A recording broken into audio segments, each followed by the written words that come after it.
இப்போது நாம் அனைவரும் காத்து கொண்டிருக்கும் முறை எழுத்தாளர் பாவண்ணன் இன்று தமிழில் எழுதும் முதன்மையான எழுத்தாளர்களில் ஒருவர். சிறுகதை, நாவல், மொழிபெயர்ப்பு, கட்டுரைகள் என இடையறாது தமது பங்களிப்பை அளித்து வருகிறார். கன்னடத்தில் இருந்து தலித் இலக்கியங்களை மொழியாக்கம் செய்து தமிழில் தலித் இலக்கிய அலை உருவாக அடிப்படைகளை அமைத்தவர்களில் ஒருவர். மொழிபெயர்ப்புக்காக இந்திய மத்திய அரசின் சாகித்ய அகாதமிக் விருது, கனடாவில் அமைந்துள்ள தமிழ் இலக்கிய தோட்டத்தின் வாழ்நாள் சாதனைக்கான இயல் விருது, விளக்கு அமைப்பின் வாழ்நாள் சாதனைக்கான புதுமை பித்தன் விருது, புதுச்சேரி அரசின் இலக்கிய சிந்தனையின் சிறந்த நாவல் விருது என இவரது பங்களிப்புக்கு தமிழ் சூழலில் தகுந்த கவனம் கிடைத்துள்ளது. தொடர்ந்து எழுத்தாளர் பாவண்ணன் அவர்களின் உரையை செவிமடுப்போம். மேடையிலே அமர்ந்திருக்கின்ற மதிப்புக்குரிய சுவாமிஜி அவர்களே, இன்றைய விழா நாயகனான இளம் எழுத்தாளரான அரவிந்த் குமார் அவர்களின் ஆசிரியரான தமிழ்மாறன் அவர்களே, இந்த நிகழ்ச்சிக்கான வரவேற்புரையை ஆற்றி அமர்ந்திருக்கும் நண்பர் மருத்துவர் சண்முகம் சிவா அவர்களே, இந்த விழாவினை ஒருங்கிணைத்து வெற்றிகரமாக நடத்தி கொண்டு வரும் வல்லினம் குழுவினர்களே, வல்லினம் நண்பர் நவீன் அவர்களே, என்னுடன் பயணித்து இங்கு வந்து முகாம் வழியாக இளம் நண்பர்களுக்கு இலக்கியத்தை குறித்து ஆற்றுப்படுத்தும் விதமாக உரையாற்றிய நண்பர் ராஜகோபாலன் அவர்களே, மற்றும் அவையிலே அமர்ந்திருக்கின்ற எழுத்தாளுமைகளே, வாசகர்களே, நண்பர்களே, உங்கள் அனைவருக்கும் என்னுடைய அன்பான வணக்கத்தை தெரிவித்துக் கொள்கிறேன். இங்கு ஒரு இளம் எழுத்தாளரை கொண்டாடுகிற விதமாக இந்த விழா ஒருங்கிணைக்கப்பட்டிருக்கிறது. அவர் எழுதிய சிறுகதைகள் ஒன்றாக தொகுக்கப்பட்டு சிண்டாய் என்கிற தலைப்பிலே ஒரு தொகுப்பு வெளிவந்திருக்கிறது. கடந்த 5 ஆண்டுகளுக்கு மேலாக அவர் இந்த கதைகளை எழுதி வந்திருக்கிறார். கிட்டத்தட்ட ஒரு சிற்பத்தை செதுக்குவது போல ஒவ்வொரு கதையையும் அவர் அழகாக செதுக்கி இந்த தொகுப்பினை கொண்டு வந்திருக்கிறார். இந்த தொகுப்பு எனக்கு வந்ததுமே அந்த சிண்டாய் என்கிற கதையை தான் முதல்ல படித்தேன். அது வரிசையில் நடுவில் இருக்குது, ஆனால் அந்த கதையை முதல்ல படித்தேன். அது ஒரு பாட்டு என்று அந்த குறிப்பு அந்த கதையில் இருக்குது. பிறகு நான் யூடியூப் வழியாக அந்த பாட்டை தேடி அந்த பாட்டை ஒரு முறை கேட்டேன். உண்மையிலே ஒரு வசீகரமான ஒரு குரல். அந்த பாடகியினுடைய பேரெல்லாம் அதில் அழகாக விவரிக்கிறார். அந்த குரலை பற்றியெல்லாம் சொல்கிறார். அதை பற்றியெல்லாம் கேட்டுக்கிட்டே இருந்தேன். பிறகு அந்த கதையை படித்தேன். அந்த ஒரு கதையை மட்டும்தான் அன்னைக்கு ஒரு நாள் படித்தேன். பிறகு மறுநாள் மறுபடியும் அந்த கதையை நான் படித்தேன். திரும்ப திரும்ப 2 முறை 3 முறை படிக்கும்பொழுது அந்த அவரை கட்டமைக்கிற கதையை கட்டமைக்கிற விதம் எனக்கு ரொம்ப பிடிச்சிருந்தது. தமிழில் நண்பர் சண்முகம் சிவா தொடங்கி பலரும் சொல்லி கொண்டிருந்த ஒரு விஷயம் என்னவென்றால், உரைநடை இலக்கியத்துக்குள்ளே வரும்பொழுது அதை எப்படி பிரித்து பார்த்து பகுத்தறிவது என்கிற ஒரு சிக்கல் இருக்கிறத பற்றி எல்லாருமே சொல்லிட்டு இருந்தாங்க. செய்யுள் இலக்கணம் இருந்த வரைக்கும் ஒரு சிக்கலும் இல்லை.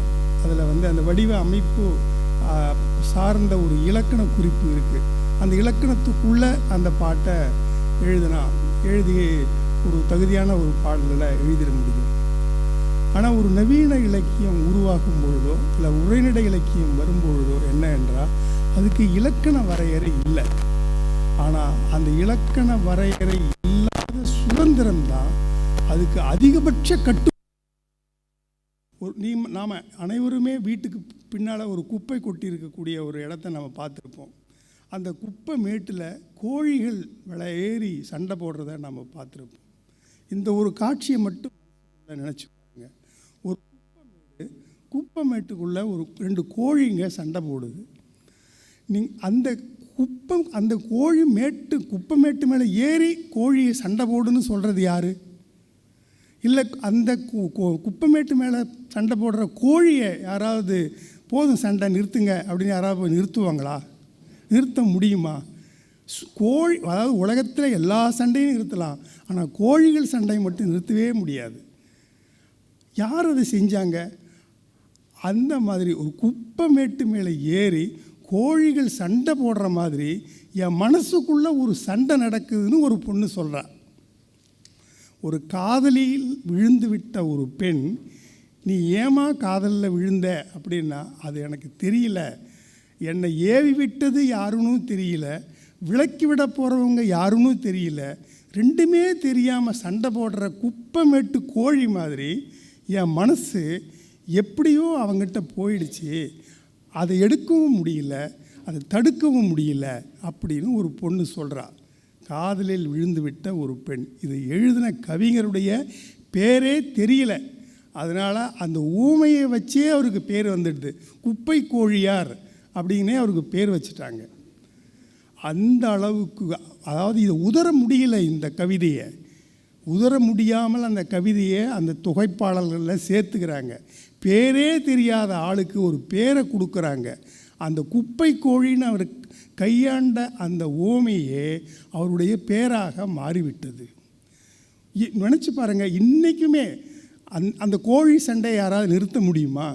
கோழி ஏன் சண்டை போடுது? கோழி சண்டையை விளக்குறதுங்க உலகத்தில் யாராவது இருக்காங்களா? காதல் அந்த மாதிரி தான். காதல் தானாக வரும், ஆனால் வந்து உட்கார்ந்த பிறகு அது கோழி சண்டை மாதிரி கொத்திக்கிட்டே தான் இருக்கும், அதை விளக்கவே முடியாது. இப்படி ஒரு சிறப்பான ஓமையை ஒரு 2000 வருஷத்துக்கு முன்னால் ஒரு கவிதையில் ஒரு கவிஞர் எழுதியிருக்கார். அப்படின்னா காதலினுடைய தன்மையை சொல்கிறதுக்கு இந்த குப்பமேட்டு கோழி சண்டையை விட ஒரு சிறப்பான ஓமையை நான் எழுதினாதான் ஒரு நல்ல கவிதையை நான் எழுத முடியும். இல்லை இதை விட சிறப்பான ஒரு ஓமையை சொல்லி நான் ஒரு கதையை சொன்னாதான் நான் ஒரு நல்ல கதையாசிரியனாக இருக்க முடியும், இல்லையா?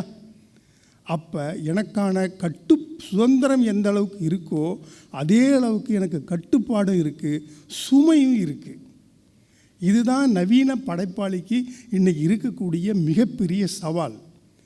இந்த சவாலை எதிர்கொள்வது தான் ஒவ்வொரு படைப்பாளிக்கும் இருக்கக்கூடிய ஒரு பெரிய ஒரு கடமை.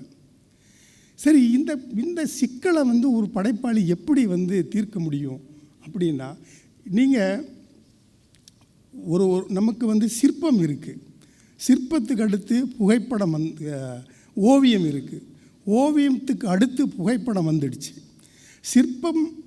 சிற்பிக்கான சிக்கல்கள் அந்த ஒரு வடிவத்துக்குள்ளே அவன் தன்னுடைய உணர்வுகளை அதை கொடுக்கணும். ஓவியனுக்கு இன்னும் கொஞ்சம் சுதந்திரம் இருக்குது, அவன் இன்னும் கொஞ்சம் வண்ணங்களை சேர்த்து அந்த உணர்வுகளை காட்ட முடியும். புகைப்படம் வரும்பொழுது அதை இன்னும் நுட்பமாக அந்த காட்சி சித்தரிப்புகளை கொடுக்க முடியும். இதுவெல்லாம் கடந்து இன்றைக்கி நாம் ஒரு திரைப்பட யுகத்தில் வந்திருக்கிறோம். திரைப்பட யுகத்துக்கு வரும்பொழுது இந்த காட்சி தொகுப்புங்கிறது ரொம்ப முக்கியமானது. அதில் ஒரே ஒரு ஃப்ரேம், அது ஒரு அசையக்கூடிய காட்சியும் இருக்கும், அசையாத காட்சியும் இருக்கும். இந்த அசையக்கூடிய காட்சிக்கும் அசையாத காட்சிக்கும் இடையில் ஒரு சின்ன ஒரு இமோஷனல் பாண்டு இருக்கும். அதை கண்டுபிடிக்கணும். அது அவன் சொல்லலை, அவன் அதுக்காக எடுக்கலை, ஆனால் அதுக்காக எடுக்காத மாதிரி நீங்கள் ஃபீல் பண்ணுற மாதிரி அவர் அந்த படத்தை எடுத்திருப்பார்.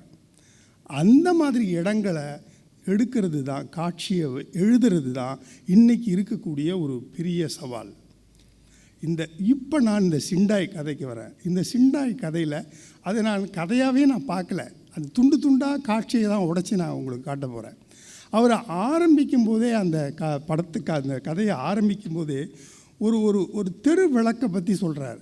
ஒரு தெரு விளக்கு ரொம்ப பழுதாகி அது நிறைய நாள் எரியாமல் இருண்டு அடர்ந்து கிடக்கக்கூடிய ஒரு தெரு முனை, அந்த தெரு முனையில் இருக்கக்கூடிய ஒரு வீடு, அதுதான் உங்களுக்கு முதல் காட்சி. பழுதாகி நிற்கக்கூடிய ஒரு தெருவிளக்கு, அதுக்கு கீழே இருண்டு கிடக்கக்கூடிய ஒரு வீடு. இந்த விளக்கும் அந்த வீடும் இதுதான் அவர் வைக்கக்கூடிய முதல் காட்சி. அந்த கதைக்குள்ளே ஒரு வீடு, ஒரு அப்பாவும் பொண்ணும் இருக்காங்க, ஒரு தம்பி இருக்கான். அந்த அக்கா திருமணமாகி வெளியில் போய் அவன் இறந்து போகிறான், புருஷன் இறந்து போகிறான். வெறும் பிள்ளையோட அம்மா தாய் வீட்டுக்கு திரும்பி வந்த ஒரு பெண்ணோட கதையை தான் அது சொல்ல போகிறார் அவர். ஒரு மனைவி வெறும் குழந்தை மட்டும் இருக்குது, புருஷன் இல்லை. அந்த அப்பா வீட்டில் பிழைக்க வந்து அப்பா வீட்டில் ஒரு அடைக்கலமாக வந்து இருக்கக்கூடிய ஒரு பெண்ணோட கதையை சொல்லும் பொழுது வெளிச்சம் இல்லாத ஒரு விளக்கை நீங்கள் காட்டி அந்த சித்திரத்தை நீங்கள் வைக்கும்போது நீங்கள் அதை ஒரு சின்ன ஒரு படமாக யோசிச்சு பாருங்கள். ஒரு குழந்தையோட ஒரு அம்மா நிற்கிறா, விளக்கு எரியாத ஒரு தெருவிளக்கு, எவ்வளோ ஒரு அற்புதமான ஒரு புகைப்படம். நான் அந்த குப்பை கூழி சண்டை மாதிரி தான் ஒரு புதிய ஊமை, நீங்கள் ஒரு புதிய படிமம். ஒரு எரியாத ஒரு விளக்கு கீழே ஒரு குழந்தையோட மட்டுமே நிற்கக்கூடிய ஒரு பெண். அப்படிப்பட்ட ஒரு பெண்ணை பற்றி ஒரு காட்சி முதல்ல கொடுக்குறார். அந்த சிண்டாய் கதையில் வரக்கூடிய ஒரு அறிமுகம். இந்த சிண்டாய் பாட்டு இருக்குல்ல, பிரமாதமான பாட்டு. அது கேட்கும்போது எனக்குமே ரொம்ப வசீகரமாக இருக்குது. அந்த குரல், அந்த எழுச்சி, அந்த கற்பனை, அந்த வரிகளுக்கான பொருளெல்லாம் தேடி பார்க்கும்பொழுது ரொம்ப ஒரு உச்சத்தில் வானத்தில் மேகத்தில் ஏறி பறக்க நினைக்கிற ஒரு இளவரசியினுடைய கற்பனை. அந்த சிண்டாய்ங்கிற சொல்லுக்கு இளவரசின்னு ஒரு பொருள் இருக்குது அப்படின்னு அவர் சொல்கிறார். ஆனால் அவர் விவரிக்க போகிறது யாருன்னு சொன்னால், புருஷன் இல்லாமல் ஒரு குழந்தையோட தாய் வீட்டுக்கு வந்த ஒரு பெண், அபலை பெண்ணுடைய ஒரு வாழ்க்கையை. அவள் தான் அந்த கதையினுடைய ஒரு இளவரசி. என்ன ஒரு முரண் பாருங்கள். அந்த சிண்டாய் இளவரசியை பற்றிய கற்பனையான ஒரு பாட்டினுடைய பின்னணியில் உங்களுக்கு இளவரசி மாதிரி வாழ முடியாமல் திரும்பி வந்த ஒரு பெண்ணோட கதையை தான் உங்களுக்கு சொல்ல போகிறார். ஆனால் அவளை கல்யாணம் பண்ணிக்க போகிறது யாருன்னு சொன்னால், அவனுடைய பார்வையில் நீங்கள் பார்க்கணுன்னா, அவன் புறாக்கள் ஒரு மரம் இருக்குது, அந்த மரத்தில் நிறைய புறாக்கள் வந்து உட்காருது. அந்த புறாக்கள் வந்து உட்கார்ந்து பார்க்கும்போது நமக்கெல்லாம் என்ன காட்சி தோணும்? அந்த புறாக்கள் எவ்வளோ அழகாக உட்காந்துருக்கு, எவ்வளோ அழகாக அது வந்து அதனுடைய ஓசைகள் எப்படி இருக்குது, அப்படி எவ்வளோ சிறகடித்து பறக்கும் பொழுது எவ்வளோ ஒரு பார்க்குறது கண்குளிர்ச்சியாக இருக்குது அப்படின்னு தானே தோணும். ஆனால் அந்த கதையில் வரக்கூடிய ஒரு அவாங் அப்படிங்கிற ஒரு பையனுக்கு அவன் என்ன பண்ணுறான், கீழே அந்த மரத்துக்கு கீழே அந்த இங்கே வந்து புறா வந்து இறங்கி வந்து உட்காரும் அந்த இடத்துல ஒரு சின்னதாக ஒரு கண்ணுக்கு தெரியாத ஒரு வட்டமான ஒரு வலை, அந்த வலையை பின்னி அது நிலத்தோடு ஊனி நிற்கிற மாதிரி அதை செஞ்சுட்டு அதில் செர்ரி பழத்தை வந்து நடுவில் சொருகி வைக்கிறான். அந்த வலைக்கு நடுவில் செர்ரி பழத்தை சொருகி அந்த வலையை வந்து மண்ணுக்குள்ளே வைக்கிறான். அப்போ அந்த புறா என்ன பண்ணுது, கீழே இறங்கி பறந்து வரும் பொழுது அது அந்த செர்ரி பழத்துக்காக வந்து உட்காரும் பொழுது அந்த கால் வந்து அதனுடைய அந்த வலையில் சிக்கிக்குது. அந்த மாதிரி சிக்கிக்கிற புறாவை அவன் பார்க்குறான். அப்போ அவன் எந்த அளவுக்கு அவனுடைய உள் மனக்கிடக்கை, ஒரு சுதந்திரமான ஒரு பறவையை அதை கீழே இறக்கி அதை சிக்க வச்சு அதை எடுத்துக்கிற ஒரு ஆள் அப்படிங்கிறது அவனுடைய நடவடிக்கைகளில் ஒன்று. அது ஒரு புறாவை அது சிக்க வைக்கிறதாக செர்ரி பழத்தை காட்டி அந்த புறாவை சிக்க வச்சு அதை எடுத்துக்கிற ஒரு சின்ன ஒரு காட்சி அந்த இதில் வருது. அதே போல் ஒரு எலியை பிடிக்கிறான். ஒரு பொறி வச்சு எலியை பிடிக்கிறவன் என்ன பண்ணலாம், அதை எடுத்து போய் தொலைவான ஒரு இடத்துல அந்த எலியை விடலாம். ஆனால் அவன் அந்த மூடப்பட்ட பொறியோட அதை ஒரு பக்கெட் தண்ணிக்குள்ளே அதை முக்குறான். அந்த எலி அந்த தண்ணிக்குள்ளே காற்று இல்லாமல் தவிச்சு செத்து போகுது. இப்படி ஒரு 4-5 காட்சிகள் அதை வைக்கிறான். அப்போ அவங்களுடைய நடவடிக்கை, அவங்க பற்றி அவர் ஒன்றுமே சொல்லவே இல்லை. ஆனால் அவங்க எப்படிப்பட்டவன் அப்படிங்கிறத இந்த வழியாக வருது. ஆனால் அப்படிப்பட்ட அவாங்குக்கு தான் அவங்க அப்பா இந்த குழந்தையோடு இருக்கிற பொண்ணுக்கு 2ஆம் தரமாக கல்யாணம் பண்ணி கொடுக்குறாரு. இந்த 2ஆம் தரமாக இந்த பொண்ணு கல்யாணம் பண்ணிக்கிட்டு அவங்க கூட வாழும்பொழுது அவனு கூட சேர்ந்து வாழற வாழ்க்கையில் இன்னொரு பையன் பிறக்கிறான்.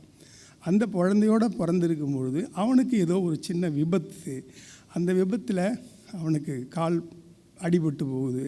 அவன் ஆஸ்பத்திரிக்கு போகிறான். ஆஸ்பத்திரிக்கு போனால் இவன் இந்த ரெண்டாவது முதல் குழந்தை, இந்த குழந்தை மட்டும்தான் எடுத்து போகிறான், அந்த குழந்தை எங்கன்னு கேட்குறான். அவனுக்கு பிறந்த குழந்தை எங்கன்னு தான் கேட்குறான்.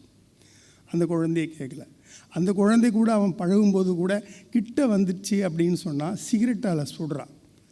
ஸோ இந்த குரூர மனப்பான்மை இருக்குல்ல, இந்த குரூர மனப்பான்மையை வேறு எங்கேயும் இப்படி ஒரு சின்ன சின்ன காட்சிகள் வழியாக சொல்லி கடைசியாக அந்த பாட்டு ஒலிக்குது. அந்த பாட்டு அவனுக்குள்ளே ஒலிக்குது. அவன் அந்த பாட்டை திரும்பி திரும்பி பாடுறது என்னென்னா, அவ்வளவு பாட்டுக்கு அவனுடைய இனிமையான இசைக்கு கீழே அவனுடைய குரூரம் தான் ஒளிஞ்சிருக்கு. இந்த இடத்துல தான் நவீன கதையோடைய ஒரு பெரிய பங்களிப்பு இருக்குது. நாம் நினைப்போம் ஒரு இனிமைக்கு நடுவில் ஒரு கொடுமை இருக்குமா அப்படின்னு. ஆனால் இனிமைக்கு நடுவுலையும் ஒரு கொடுமை இருக்கிற ஒரு சாத்தியப்பாட்டை சுட்டி காட்டுறது தான் ஒரு புதிய கதையுடைய ஒரு கடமையாக இருக்குது. அவன் அவ்வளவு பெரிய அந்த பாட்டை, அவ்வளோ சுவையான ஒரு பாட்டை ரசிக்கக்கூடியவன். ஆனால் அந்த சுவைக்கு நேர்மாறா அவன் அவ்வளோ ஒரு கொடுமையான ஒரு எண்ணமும் உள்ளவனாக இருக்கிறான். அந்த அந்த அந்த காட்சி தான் உங்களுக்கு அந்த கொடுமைக்காரனுடைய ஆளுகைக்கு உள்பட்ட இளவரசியாக தான் இந்த பெண் இருக்கா. அதான் சிண்டாய்.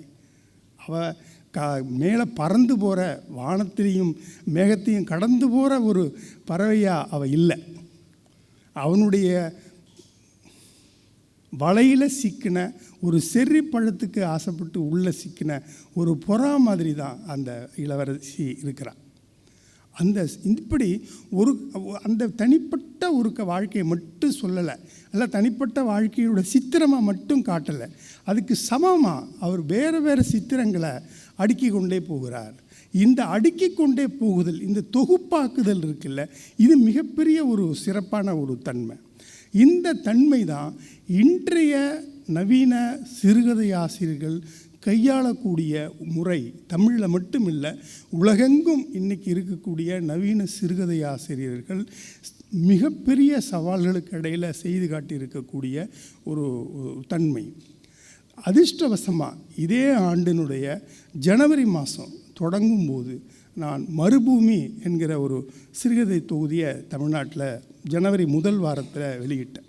அஜிதன் என்கிற ஒரு இளம் சிறுகதை ஆசிரியருடைய முதல் தொகுப்பு. இந்த ஆண்டினுடைய முடிவில் இதே போன்ற ஒரு சிறப்பான ஒரு சிறுகதை தொகுதியை வெளியிடக்கூடிய வாய்ப்பு எனக்கு மலேசியா நாட்டில் கிடச்சிருக்கு. எனக்கு அது ரொம்ப மகிழ்ச்சியாக இருக்குது. இதே ஆண்டில் நான் வேறு கடந்த சில ஆண்டுகளில் மழைக்கண் அப்படின்னு ஒரு தொகுதி, செந்தில் ஜெகநாதன் ஒரு இளம் எழுத்தாளர், அவருடைய தொகுதி, திருவளர் செல்வி, நேற்று கூட அந்த கதையை பற்றி பேசிகிட்டு இருந்தோம், விஷால் ராஜா என்கிற ஒரு எழுத்தாளருடைய முதல் சிறுகதை தொகுதி, திருச்செந்தாழை என்கிற ஒரு சிறுகதை எழுத்தாளர், அவர் எழுதின விலாசம் என்கிற ஒரு சிறுகதை தொகுதி.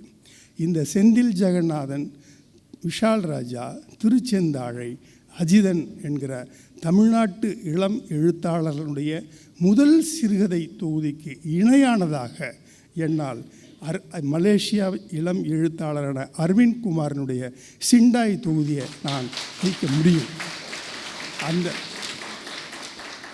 அந்த வரிசையில் இந்த அடங்கக்கூடிய அளவுக்கு தகுதியான கதைகள் இந்த தொகுதியில் இருக்குது. நான் இன்னும் ஒரே ஒரு ரெண்டு கதையை பற்றி மட்டும் சொல்ல ஆசைப்படுறேன். இதில் கோணம் அப்படின்னு ஒரு கதை இருக்குது. அந்த கோணம் கதை எந்த மாதிரியான கதைன்னா, இந்த புகைப்படத்தை பற்றி சொன்னேன் இல்லையா, சிறப்பான கோணத்தில் புகைப்படம் எடுக்கணும் அப்படிங்கிற ஒரு பயிற்சியை கொடுக்கக்கூடிய ஒரு பட்டறை. அதில் பயிற்சி எடுக்கிறதுக்கான ஒரு 2 இளைஞர்கள் அதில் வராங்க, அதில் கலந்துக்கிறாங்க. அந்த ஆசிரியர் ஒரு போட்டி வைக்கிறார்.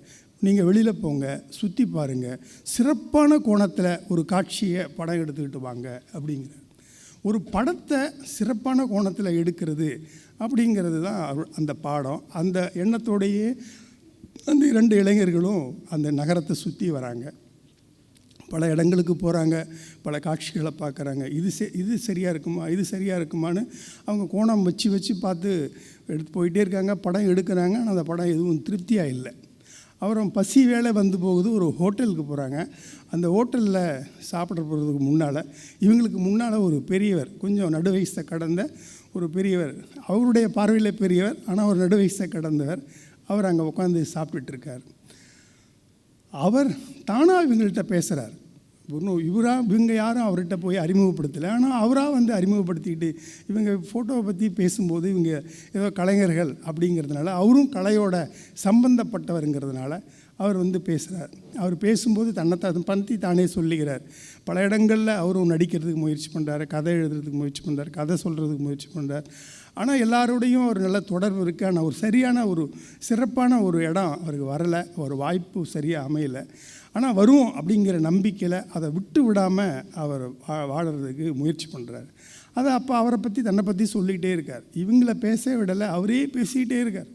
சலிப்படைகிற வகையில் பேசுகிறார். இவங்களுக்கு வந்து அவர் போதும், அவர் வாயை அடக்கனா போதும்னு தோணுது. ஆனால் அவர் ரொம்ப சொல்கிறதுக்கு இது ஒரு வாய்ப்பு கிடச்சிடுச்சு, கேட்குறதுக்கு 2 பேர் கிடச்சிருக்காங்க அப்படிங்கிற ஒரு எண்ணத்தில் தொடர்ந்து பேசிக்கிட்டே போகிறார். அப்போ அந்த தம்பி, உங்கள் நம்பர் இருந்தால் கொடுத்துட்டு போங்க, எனக்கு நிறைய டைரக்டருங்கெல்லாம் தெரியும், இந்த கேமரா சம்மந்தப்பட்ட வேலை வந்தால் உங்களுக்கு நான் சொல்கிறேன் அப்படின்னு அவர் சொல்கிறார். ஆனால் அவர் ரொம்ப ஆத்மார்த்தமாக தான் சொல்கிறார். ஆனால் இவங்க இந்த பிள்ளைங்க என்ன பண்ணுறாங்க, பேப்பரில் தப்பான நம்பரை எழுதி அந்த பிள்ளைகளுக்கு கொடுக்குறாங்க. இந்த வேணாம், இது ரொம்ப அருவ கேஸாக இருக்குது, இதில் மாட்டிடக்கூடாதுன்ட்டு இவங்க தப்பான நம்பரை கொடுத்துட்டு இவங்க வெளியேறிடுறாங்க. அப்புறம் அவர், தம்பி நீங்கள் யாரும் காசு கொடுக்காதீங்க, உங்கள் சாப்பாட்டுக்கு சேர்த்து நானே காசு கொடுக்குறேன் அப்படிங்கிறார் அந்த பெரியவர். ஆனால் இவங்க வெளியில் வரும்பொழுது அவருக்கு சாப்பாட்டுக்கு சேர்த்து காசு கொடுத்துட்டு தான் வெளியில் வந்துடுறாங்க. அது இப்படியே 2 நாள் போய் சுற்றி வராங்க. ஆனால் இன்னும் அவங்களுக்கு சரியான கோணம் அவங்களுக்கு கிடைக்கல. அவர் அடுத்த நாள் மறுபடியும் சாப்பிட்றதுக்கு அதே ஹோட்டலுக்கு தான் வராங்க. அங்கே ஹோட்டலில் சாப்பிட்டு முடித்த உடனே இவங்க அங்கே அந்த பெரியவர் இருப்பாரோன்னு பார்க்குறாங்க, அவங்க அந்த நேரத்தில் இல்லை. அப்புறம் இவங்க சாப்பிட்டு முடிச்சுட்டு கல்லாவுக்கு வராங்க பணம் கட்டுறதுக்கு. அப்போ அந்த கல்லாவில் இருக்கிற பொண்ணு சொல்கிறா, இல்லை நீங்கள் வந்தால் உங்கள் சாப்பாட்டை ஸ்ரீதர் தன்னுடைய கணக்கில் எழுதிக்க சொல்லியிருக்காரு, நீங்கள் பணம் கட்ட வேண்டாம் அப்படின்னு அந்த பொண்ணு சொல்கிறா. அவ்வளோதான் கதை. இவங்க சரியான கோணத்தில் படம் எடுக்கணுங்கிற சொல்லக்கூடிய அந்த காட்சிக்காக தேடிக்கொண்டிருக்கக்கூடிய இளைஞர்களுக்கு வாழ்க்கையில் இன்னொரு கோணம் இருக்குங்கிறதே அப்போ தான் புரியுது. வாழ்க்கையில் நாம் என்ன நினச்சிட்ருக்கோம், நாம் வாழ்க்கைன்னா ஒரு கோணம் இப்படி இருக்குன்னு நினச்சிட்ருக்கோம். ஆனால் அப்படி இல்லையே. வாழ்க்கையை வேறு கோணங்களில் வாழ்ந்துட்டுருக்கிறவங்களாம் இருக்காங்க. அப்போ அந்த கோணங்களுக்கும் ஒரு இடம் இருக்குது இல்லை உலகத்தில். அதுதான் கோணம். புகைப்படத்தில் கோணம் வைக்கிறதுக்கு அது இல்லை, அதுக்காக தான் தேடி போகிறாங்க. ஆனால் அவங்க கண்டுபிடிக்கிறது என்னன்னு சொன்னால், வாழ்க்கையில் இன்னொரு கோணம் இருக்குது, நாம் நினச்சிட்ருக்கிற கோணம் இல்லை, நாம் நினைக்காத கோணங்களை விதத்தில் வாழக்கூடிய மனிதர்கள் இருக்காங்கங்கிற ஒரு சின்ன ஒரு அடையாளத்தை காட்டுற கதையாக அது இருக்குது. இன்னொரு கதை, ரொம்ப முக்கியமான கதை, இந்த அணைத்தல் அப்படின்னு ஒரு கதை உண்டு. அதில் தனக்கு இவன் கடன் வாங்கிட்டான், கடன் வாங்கின பணத்தை திருப்பி கொடுக்கணும். ஆனால் அவன் ஏதோ சூதாடுறது கடன் வாங்கினா, அந்த சூதாட்டில் தோத்துட்டான் கடன். ஆனால் அதற்காக வாங்கின கடனை திருப்பி கொடுக்க முடியாமல் இருக்க முடியாது இல்லையா. ஆனால் அதனால் அந்த அப்பா என்ன பண்ணுறாரு, அவன் தனக்கு சூனியம் வச்சுருவாங்களோன்னு ஒரு பயத்தில் அந்த கடன் வாங்கின ஆள்கிட்ட போய் பணத்தை கொடுக்க சொல்லி பையன்கிட்ட கொடுத்து விட்றாரு. பையன் ஒரு 2 மாதம் கழித்து தான் அந்த பணத்தை அவரால் புரட்ட முடியுது. அப்போ தான் பையன்கிட்ட கொடுத்து விட்றார். இவன் கடன் யார் கொடுத்தானோ அவங்ககிட்ட வாங்க போகிறார். அவன் அங்கே செத்து போயிடுறான். இப்போ கடன் கொடுத்தால் செத்து போயிட்டான். கடனை கொடுத்துட்டுவான்னு சொன்ன அப்பா பணத்தை கொடுத்துருக்காரு, இவங்கிட்ட பணம் இருக்குது. ஆனால் அந்த செத்து போனவனுக்கு பணத்தை இப்போ திருப்பி கொடுக்குறதா வேண்டாமா அப்படிங்கிறது ஒரு பெரிய குற்ற உணர்ச்சி. ஆனால் வாங்கின கடனை திருப்பி கொடுக்கணுங்கிறது நான் ஒரு மனசுக்குள்ளே ஒரு உறுத்தல். அந்த செத்து போனவனுக்கு உரிமையாக ஒரே ஒரு பாட்டி தான் இருக்கிறா. அந்த பாட்டிக்கிட்ட போய் பணத்தை கொடுக்கலான்னு போனால் அந்த பாட்டி சாக பிழைக்க கிடக்கிறா, ஒரு மரணப்படுக்கையில் கிடக்கிறா. அவள் ரொம்ப நலிஞ்சு போய் இருக்கா. சரி, அவளுக்கு ஏதாவது சாப்பிட வாங்கி கொடுக்கலான்னு 2 பன்னு வாங்கி கொடுக்குறான். அவள் அந்த பண்ணை தூக்கி போட்டுட்டு போயிடுறா. அவள் அங்கேயே படுத்து புரண்டுருக்கா. யார் கேட்டால் பண்ணு கொண்டாந்து கொடுக்குறாங்கன்ட்டு. அந்த பாட்டி இருக்கும்போது இவன் பக்கத்தில் போகிறான். அந்த பாட்டி இவனுக்கு பழகின பாட்டி தான், அதனால் தெரிஞ்சு பிடிச்சிருக்கான். ஒரே ஒரு நிமிஷம் அந்த பாட்டி உயிரோடு இருக்க போகிறதே இன்னும் 1 நிமிஷம்தான். இந்த பணத்தை கொடுக்கணுமா வேணாமா? அவங்க பையன்கிட்ட வாங்கின கடன். ஆனால் அது கடன். அவன்கிட்ட கொடுக்க முடியாத பணத்தை அந்த பாட்டிக்கிட்ட கொடுக்கறது தானே முறை. ஆனால் அவன் குழம்புறான், இந்த பணத்தை கொடுக்கலாமா வேணாமா, கொடுக்கலாமா வேணாமா. ஒரு நிமிஷம் யோசிக்கிறான், அந்த பாட்டி செத்து போயிடுறான். இப்போ அந்த பணம் இருக்குது, ஆனால் அவனுக்கு ஒரு பெரிய நிம்மதியும் இருக்குது. எப்படி உண்டாகுது அந்த நிம்மதி? அவன் திரும்பி பார்க்குறான், அந்த அம்மா தூக்கி போட்ட பன்னு இருக்குல்ல, அந்த பன்னு அந்த ஜாமு அப்படியே இருக்குது. முதல்ல ஒரு வண்டி போகுது, அந்த ஜாம் அப்படியே பிதுங்குது. அதுக்கு அடுத்து இன்னொரு வண்டி போகுது, அந்த ஜாம் நசுங்குது. அடுத்து அடுத்து அடுத்து அடுத்து அடுத்து வண்டி போக போக அங்கே ஒரு பன்னு உழுந்ததுங்கிற அடையாளமே இல்லாமல் போயிடுது. இந்த காட்சியை யோசிச்சு பாருங்கள். மனுஷனுடைய நன்றி உணர்ச்சியும் அப்படி தான். நன்றி உணர்ச்சியோ குற்ற உணர்ச்சியோ எதுவாக இருந்தாலும் கொஞ்ச நாள் அந்த நன்றி உணர்ச்சி மனசில் இருக்குது, அடுத்தது 2 நாள் இருக்குது. அதுக்கப்புறம் அந்த நன்றி உணர்ச்சி அந்த பண்ணு உழுந்த இடம்தானா இல்லையான்னு தெரியாத அளவுக்கு அந்த தரை சுத்தமாகிற மாதிரி அவன் தன்னுடைய மனசையும் ஏதோ ஒரு விதத்தில் சுத்தப்படுத்திடுறான். அவனுக்கு அது தேவையில்லை. நன்றி உணர்ச்சிங்கிறது ஒரு பெரிய சுமை. குற்ற உணர்ச்சி எந்த அளவுக்கு ஒரு பெரிய சுமையோ, மனித வாழ்க்கையில் நன்றி உணர்ச்சியும் அதே பெரிய ஒரு சுமை. ஆனால் நவீன மனிதன் நன்றி உணர்ச்சி இல்லாமல் வாழறதுக்கு தான் ஆசைப்படுறான். எவ்வளோ பெரிய ஒரு ஐரணி பாருங்கள். அது ஒரு கதை. அந்த கதையில் இது எதுவுமே, நான் சொல்கிற எதுவுமே இந்த கதைக்குள்ளே இல்லை. அதுதான் இவரை நான் குப்பை கோழியாருடைய கவிதையோடு சேர்த்து இந்த கதைகளை நான் சொல்கிறதுக்கு காரணம், நான் சொல்கிற எந்த விஷயங்களும் இந்த கதையை நீங்கள் படிக்கும்போது அந்த கதையில் ஒரு வரியாக கூட அவர் அதை எழுதலை. ஆனால் கதையை படிக்கும் பொழுது உங்களை உணர வைக்கிறார். நவீன கதையோட பெரிய சிறப்பம்சமே உணர்த்துதல் அப்படிங்கிறது தான். காட்சியை காட்டும் பொழுது அதை உங்களை உணர்த்துகிற வகையில் சித்தரித்தல். அந்த காட்சி சித்தரிப்பு தான் இன்றைக்கி நவீன சிறுகதையில் இருக்கக்கூடிய மிகப்பெரிய சவால். அந்த சவாலை அவர் சரியான முறையில் சந்தித்து அரவிந்த்குமார் இந்த தொகுப்பை கொண்டு வந்திருக்கார். அவரை சரியான ஒரு தருணத்தில் சரியான ஒரு தொகுப்பின் வழியாக வல்லினம் இந்த உலகத்துக்கு அறிமுகப்படுத்தியிருக்கிறது. வல்லினம் குழுவினருக்கும் அரவிந்த்குமாருக்கும் என்னுடைய மனமார்ந்த வாழ்த்துக்களை தெரிவித்துக் கொள்கிறேன். நன்றி.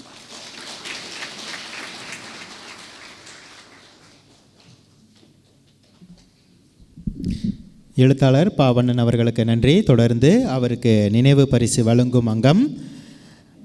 நினைவு பரிசினை எடுத்து வழங்க சுவாமி பிரம்மானந்தா சரஸ்வதி அவர்களை அன்புடன் அழைக்கின்றோம்.